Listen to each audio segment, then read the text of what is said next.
123 на 70. Ну, космос, Васильевич, космос это, космос. Президент упрочил космические просторы, а пациентам представляет новые стандарты лечения. 21-я поликлиника 21 века распахивает двери.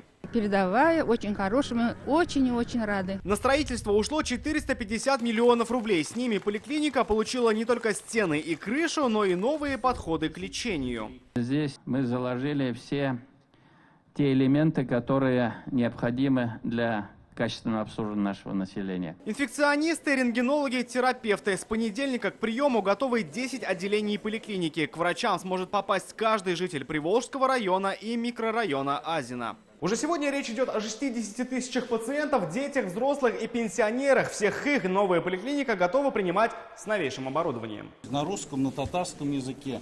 Соответственно, как вы оцениваете качество работы регистратуры? Так работает электронная начинка. Каждый может улучшать работу поликлиники, даже не подходя к персоналу, а просто оставляя свои пожелания и замечания.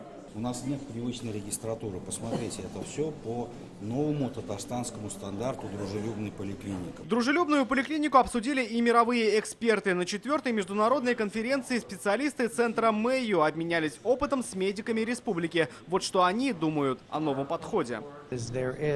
То, что вы, например, можете записаться на прием к врачу онлайн, используя средства интернет, это очень передовое мышление. В этом плане вы смотрите в будущее. Это действительно упрощает работу. Сегодня поликлиника самая большая в городе. По прогнозам, уже к 2020 году она будет принимать до 80 тысяч казанцев. Рамиль Шайдуллин, Рамзиль Гарипов, ТНВ, Казань.